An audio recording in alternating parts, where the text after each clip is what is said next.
है वो जारी है, मुसलसल शेलिंग करते जा रहे, मुकाबला जारी, कभी वो पीछे हट रहे, कभी ये पीछे हट रहे। मेरे पास बड़ी तादाद में पाकिस्तान तहरीक इंसाफ के कारकुनान भी है, इनसे बात करेंगे।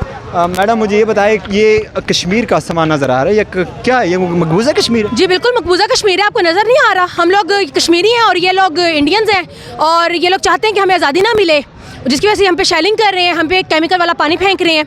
इस साइड की आप सूरत हाल देख रहे हैं, इस साइड पे वहाँ पे 12 बजे से लेकर अब तक वहाँ पे केमिकल वाला पानी फेंका जा रहा है, शेलिंग हो रही है, गाड़ियाँ तोड़ दी हैं, महर शराफत अली की गाड़ियाँ तोड़ दी हैं, इन्होंने आज़म खान न्याजी की गाड़ियाँ सारी की सारी तोड़ दी हैं, जितनी हाई रूफाइन थी वो सारी तोड़ दी हैं। इवन के ख़वातीन के पर्दे के दुपट्टे वो खींचे हैं, बाल खींचे हैं, उनके कपड़े फाड़े, उनको थप्पड़ मारे। मैं खुद चश्मदीद गवाह हूँ इस चीज़ की, मेरे सामने ही सारा कुछ हुआ है। सुबह तो आपने तैयारी की थी आ रही रैली निकालने के लिए, से रैली मनाएंगे, लेकिन क्या हुआ अचानक ये शेलिंग हो रही है? यही तो चीज़ समझ नहीं आ रही। देखिए हम एक पुरसकून किस्म की रैली निकाल रहे थे। आपको पता है कि खान साहब कानून के अंदर सारे काम करते हैं और वो ये कहते हैं कि जितने भी मेरे कारकुन हैं वो सारे कानून के अंदर रह के काम करें, आयन और कानून को नहीं तोड़ना। हमने बिल्कुल कुछ नहीं कहा, हम पुरअमन तरीके से अपनी रैलियाँ लेकर ज़मान पाक की तरफ से थे ताकि हम लोग यहाँ से रैली निकाल सकें, लेकिन इन लोगों को इज़्ज़त रास नहीं है। दहशतगर्दी ये खुद करते हैं, पर्चे हम पे काटते हैं, पथराव ये करते हैं, केमिकल वाला पानी ये फेंकते हैं, शेलिंग ये करते हैं, मार फसाद, दरख्तों को तोड़ना, चीज़ों को नुकसान पहुंचाना ये लोग खुद करते हैं और पर्चे हम पे काटते हैं। समझ लगती कि ये पाकिस्तान जमहूरियत पाकिस्तान है या फिर ये जंगल का कानून है। खान के ऊपर 76 मुकदमा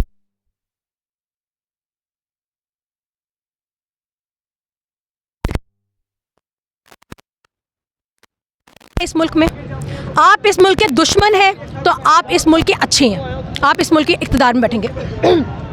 अगर आपको इस वतन से मोहब्बत है तो भाई आप पे दहशतगर्दी के, गद्दारी के पर्चे कटेंगे और आप जेल काटेंगे, क्योंकि इस मुल्क में मुहिब्बुल वतन की कोई जगह नहीं है। यहाँ पे चोर, डाकू, कातिल, मैं क्या कहती हूँ, बुरे से बुरा वर्ड भी मैं निकालना नहीं चाह रही, वो लोग इस मुल्क में इक़्तिदार करते हैं और मुहिब्बुल वतन सजा काटते हैं। सुबह से मुकाबला जारी है, झड़पी जारी है पुलिस और कारकुनानों के दरमियान। आपकी भी हालत बुरी है, हालत आपकी ठीक नहीं लग रही मुझे। ये बताओ कारकुनानों का मोराल कैसा है? बिल्कुल बुलंद है, आपको नजर नहीं आ रहा? हम पीछे नहीं हटते, हम पीछे नहीं हटते। ये लोग औरतों को मार रहे हैं, ये लोग औरतों को मार रहे हैं, ये लोग बच्चों को मार रहे हैं, ये लोग मर्दों को मार रहे हैं, लड़कों को मार रहे हैं, उठा रहे हैं, गाड़ियां तोड़ दी, लड़कों को एक एक लड़के को 20-20 पुलिस वाले जुड़ के पाँव से, हाथों से, डंडों से मार रहे हैं। फिर भी देख रहे हैं, मोराल देख रहे हैं, लोग जा रहे हैं। हमारा मोराल डाउन नहीं होने वाला है, जो मर्जी कर लें।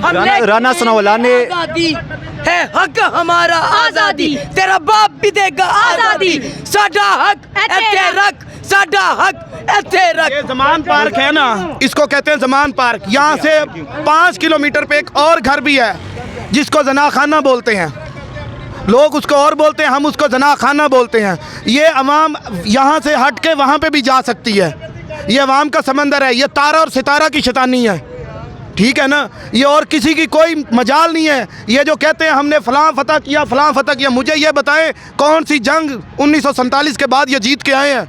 1947 की जंग तब ये नहीं थे, तब अवाम थी, आज भी अवाम है। तब हम इंडिया के साथ लड़े थे, आज हम इनके गरदारों के साथ लड़ रहे हैं और इंशाल्लाह हम लड़ते रहेंगे। मुकाबला कर रहे हैं। राना सनाउल्लाह ने सुबह एक बयान जारी किया कि पाकिस्तान तहरीक इंसाफ के कारकुनान बर्गर के बच्चे हैं, मतलब बर्गर जैसे हुए हैं उस तरफ बर्गर के बच्चे हैं ना। मैं ला इलाहा इल्लल्लाह मुहम्मद रसूलुल्लाह कलमा उठा के कसम उठा के कह रहा हूँ कि शल जो था ना वो मैंने इस कपड़े के साथ वापस इनकी तरफ फेंका। अगर बर्गर बच्चा होता तो मैं घर की तरफ जाता, इनकी तरफ ना जाता, इनकी तरफ ना जाता। मुझे ये बताएं राना सनाउल्लाह को मोहतरमा बेनज़ीर भुट्टो ने क्यों निकाला था?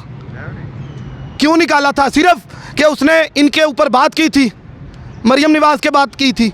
आज मरियम नवाज़ उसकी गोद में जाके बैठ गई है। मुझे बताएं, मैं अपनी जंग नहीं लड़ रहा हूँ, मेरी गुजर गई। मैं मज़दूर आदमी हूँ, मैं 5 दिन 6 दिन मज़दूरी करता हूँ, 2 दिन आटे की लाइन में लगा रहता हूँ। मुझे बताएं 2 दिन आटे की लाइन में लगा रहूँ, बाकी 3 दिन से मैं किस तरह अपने बच्चे पढ़ाऊँगा, किस तरह अपने घर का बिजली का बिल भरूँगा, किस तरह मैं दवाइयाँ लूँगा, कपड़े लूँगा? मुझे ये बताएं, मैं अपने लिए नहीं आया, मैं अपने बच्चों के लिए आया हूँ। अगर मैं मर भी गया तो मेरे पीछे बच्चे हैं ना, वो इंशाल्लाह सुकून से ज़िंदगी गुजारेंगे। इमरान खान की खातिर हमारी जान भी हाजिर है। पीछे हटेंगे कि नहीं या मज़ीद आगे बढ़ने की कोशिश? पीछे हटते, मैं बताता हूँ, हम इधर से भाग सकते हैं, इधर से वो खड़े हैं, शेल इधर से आ रहे हैं, इधर से नहीं आ रहे, हम पीछे नहीं आगे जा रहे हैं। आप नोट करें, हम आगे जा रहे हैं। आपका कैमरामैन अगर दिखा सके तो इधर से शेल आते हैं, हम इधर से इनको सेव कर रहे थे, अब हम इनकी तरफ जा रहे हैं कि मारो। कितना मारोगे? कितना मारेंगे? किस किस को मारेंगे? अगर इनमें हिम्मत है तो आराम के साथ, सुकून के साथ ये कराएं इलेक्शन। इंशाल्लाह इलेक्शन होंगे और हम बताएंगे। मुझे पता है हमारे कारकुन ऐसे हैं जो अभी रास्ते में हैं, नहीं पहुंच सके, जिनकी गाड़ियां तोड़ी गई हैं, जिनको रास्ते में मारा गया है। मैं खानेवाल से आया हूं, ठीक है। जिन बंदों को इन्होंने रास्ते में मारा है, इन्होंने औरतों की इज्जतों को छेड़ा है, ठीक है। ये पुलिस वाले नहीं हैं, ये जल्लाद हैं। ये जिनके कहने पे कह रहे हैं, मुझे ये बताएं इनके घर में माएँ बहनें नहीं हैं? जी शुक्रिया हमसे बात करने का। नाज़रीन, ताज़ा तरीन सूरत हाल से आप लोगों को अपडेट करता रहूँगा। सो बस इस वक्त मैं ज़मान पार्क के बाहर मौजूद हूँ। ये मनाज़िर शाम हो गई, काफ़ी टाइम गुजर गया, लेकिन ये झड़पें पाकिस्तान तहरीक इंसाफ के कारकुनान और पुलिस के माबैन जारी है। इसी तरह देखते रहें इंडिपेंडेंट टाइम्स। अपने मेज़बान फ़ारूक आफरीदी को दीजिए इजाज़त। अल्लाह निगहबान।